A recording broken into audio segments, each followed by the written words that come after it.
Hi, these comments are for GG. I hope you're having a great day, my friend. And let's talk about your situation. So you joined, I can't remember what course it is. It might be my TOEFL speaking and writing feedback service. So you completed a speaking practice test, and I noticed that you had a lot of problems with pronunciation. Therefore, I suggested that you take a pretest to diagnose problems you're having with vowel and consonant sounds, and you did it. You took the pretest. You followed my advice. So in part A, you went ahead and you read these pairs of words, and then you answered these 3 personal experience questions in part B. And here we go. So I wrote down some notes, right? So this is what I've come up with here based on part A. Here's what I think. You might want to write these down. The most important lessons for you to practice the accent reduction videos over at my online course, right, for the 7-step system. Lesson number 8, 9, 10, 11, 12, 14, 15, 16, 19, 22, and 24. Those are the most important lessons. You'll notice in the accent reduction video, once you go through all the practice exercises, you'll have some voice recording exercises at the end. If you want to email those to me, you can.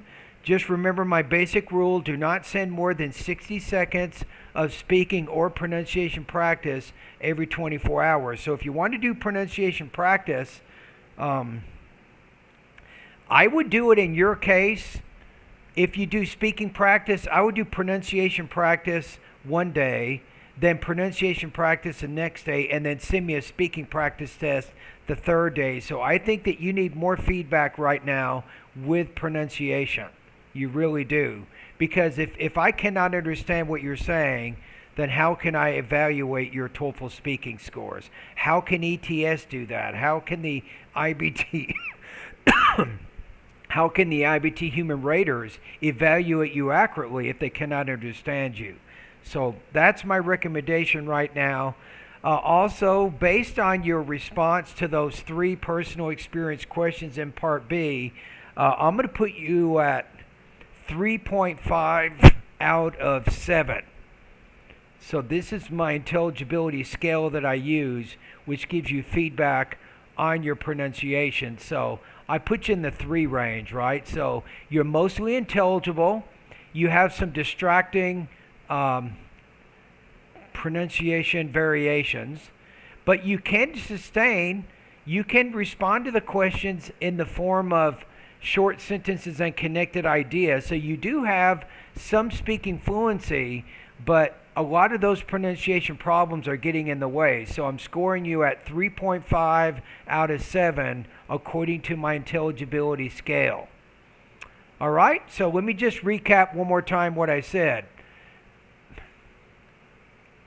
In your specific situation, because you're having so many problems with your pronunciation, I recommend that you send me 60 seconds of pronunciation practice day 1, and also another 60 seconds on day 2, so I can give you feedback on the pronunciation. Then the third day, you can send me a speaking practice test, and then when you go back the next day, go back to doing pronunciation practice. So spend more time doing the pronunciation practice and getting feedback on that. And then you can do as many practice tests as you like, but I'm saying the feedback. The feedback is very, very important for you. Right? Without the feedback, you don't know what kinds of changes or adjustments you need to make to your pronunciation. So the more pronunciation practice you send me, the more feedback I can give you, and the better you can correct your pronunciation. Thank you for completing this practice test. I look forward to hearing from you again.